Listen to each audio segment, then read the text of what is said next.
Hello दोस्तों, जय हिंद जय भारत। आप सभी दोस्तों को मेरी ओर से नमस्कार। आशा करता हूं कि आप सभी दोस्त हमारे स्वस्थ होंगे। इसी उम्मीद के साथ आज फिर हम आपके साथ हैं।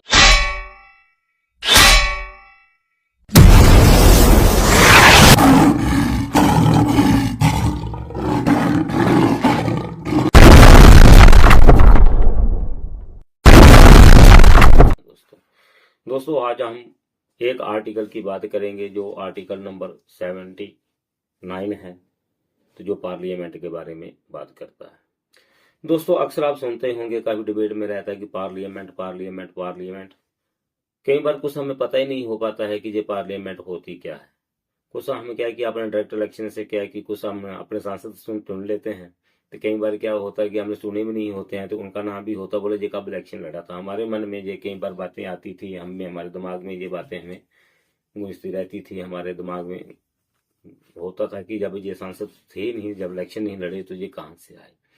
तो इस बात को समझने के लिए आज हम क्या है कि थोड़ा सा क्या है कि हम छोटा सा हमारा एक लेक्चर होगा 8-9 मिनट का, तो समझेंगे। दोस्तों संविधान को पढ़ने से पहले या कोई भी इसका आर्टिकल पढ़ने से पहले मैं बार बार यही बात करता हूँ कि छोटी मोटी इंट्रोडक्शन हमारे संविधान की ली जाए हर रोज हर लेक्चर में, ताकि क्या कि हमारा भारत का संविधान हमें याद रहे कि कल भविष्य में कोई भी हमने क्या करना है, कि कोई भी आर्टिकल पढ़ना है तो हमारे मन में ये बात हो जानी चाहिए, कि ये बैठ जाना चाहिए कि किस अध्याय में या किस पार्ट में इस आर्टिकल की बात की गई है। दोस्तों जैसे कि आप जानते होंगे, हमारे जो भारत का संविधान है उसके कुल 22 भाग हैं और 395 आर्टिकल हैं, जो मूल आर्टिकल कहते हैं हम लोग। उसके बाद काफी ऐड किए गए, कुछ निकाल दिए गए, कुछ ऐड कर दिए गए, कुछ चैप्टर को भी क्या कर दिया, ऐड कर दिया गया।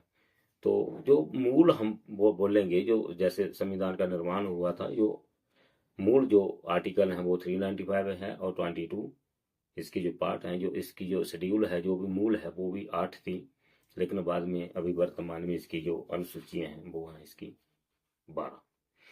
तो दोस्तों ये जो आर्टिकल है भारत के संविधान का, ये पार्ट नंबर 5 की बात करता है।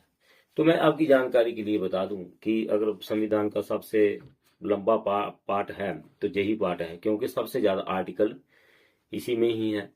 तो ये क्या है कि इस पार्ट का नाम है द यूनियन। यूनियन क्या है कि भारत। भारत अर्थात क्या है कि जो संविधान में क्या है कि जो जहां भी यूनियन शब्द का इस्तेमाल हुआ तो उसका अर्थ क्या लगाना है कि भारत ही लगाना है, क्योंकि संविधान में भारत को यूनियन कहा गया है। ये जो भाग है ये काफी लंबा होने के साथ साथ क्या है कि होने के कारण क्या है कि इसका जो डिवीजन है वो उसमें अध्याय में भी है, कि जो इसके जो चैप्टर में भी ये डिवाइड है। तो आज हम क्या है कि जो पार्ट नंबर 5 है द यूनियन, उसका जो चैप्टर नंबर 5 के बारे में बात करेंगे, सॉरी 2 के बारे में बात करेंगे, जो पार्लियामेंट के बारे में बात करता है। तो ये जो अध्याय है इसका, तो वो 79 आर्टिकल तक की ये बात करता है, जो सब क्या है कि पार्लियामेंट के बारे में ही बात करता है, कि पार्लियामेंट का गठन के बारे में बात करता है, जहाँ composition of the council of states, जहाँ composition of the house of the people. Parliament के जो भी जो होंगे अपना हाउस का जो उनकी जो पावर्स क्या होंगी, डिस्क्वालिफिकेशन की क्वालिफिकेशन या डिस्क्वालिफिकेशन मेंबरों का किया जाना है। तो ये सब कुछ इसमें ही है, इसी में ही है, इसी इसी अध्याय में है। तो ये समझा भी हम समझते हैं कि ये जो आर्टिकल 79 है, ये क्या कहता है, जो इसकी जो बियर एक्ट, जहाँ जो एक्ट जो संविधान का जो आर्टिकल है, वो जो संविधान में बताया गया, इसकी भाषा क्या कहती है।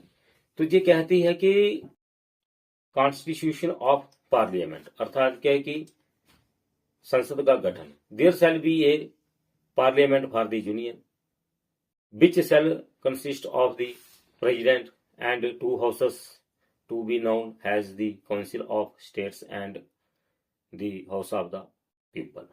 अर्थात क्या बोलता है कि जो संसद का गठन, there shall be a parliament for the union, कि यूनियन के लिए, संघ के लिए एक पार्लियामेंट होगी, जिसके 2 हाउस होंगे, जो 2 हाउस से मिलकर के बनेगी Rajya Sabha house of the states and Lok Sabha house of the people. तो ये क्या है कि 3 बातें हैं इसमें दोस्तों, जो जिसके कीवर्ड हैं 3 हैं। पहले जो कीवर्ड इसमें आ रहा है वो आ रहा है प्रेसिडेंट। प्रेसिडेंट आ रहा है, प्रेसिडेंट के बाद क्या आ रहा है, हाउस ऑफ द स्टेट्स आ रहा है, अर्थात क्या है कि जो राज्यसभा है, और तीसरा जो कीवर्ड आ रहा है वो आ रहा है house of the people, Lok Sabha.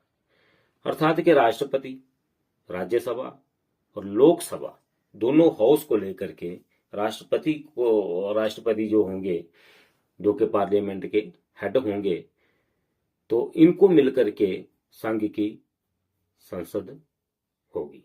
अर्थात इतनी सी बात करता है ये आर्टिकल, इतनी सी बात करता है कि अभी हम इसको कैसे समझना है। जब भी कोई बोले कि पार्लियामेंट क्या होती है, उसी लिए आपसे कोई जनरल नॉलेज, आपके ये कह देना है कि राष्ट्रपति होते हैं पार्लियामेंट में, जो हेड होते हैं। उसके बाद क्या हाउस ऑफ द स्टेट होता है, जो राज्यसभा होती है, और लोकसभा होती है। तो इसी को मिलाकर क्या कि संसद कहते हैं। बाकी ज्यादा इसमें नहीं जाना, वहां इतने बैठते वहां इसके एमएलए इतने, ये इतना सी बात कर लोगे तो फिर इसके बाद इसी से ही बहुत कुछ चीजें तय होती हैं कि जो स्टेट ऑफ द अपना क्या बताते हैं कि जो राज्यसभा है, राज्यसभा के लिए इलेक्शन का क्या तरीका, जो इनडायरेक्ट इलेक्शन होता है, और क्या है कि एक डायरेक्ट इलेक्शन होता है जो लोकसभा का होता है। तो इससे सब कुछ तय होता है कि पार्लियामेंट में कितने मेंबर होंगे, लोकसभा में कितने होंगे, राज्यसभा में कितने होंगे।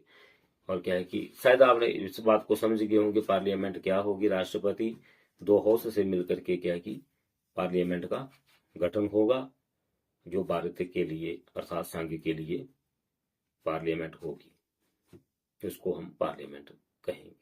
Thank you. जय हिंद, जय भारत।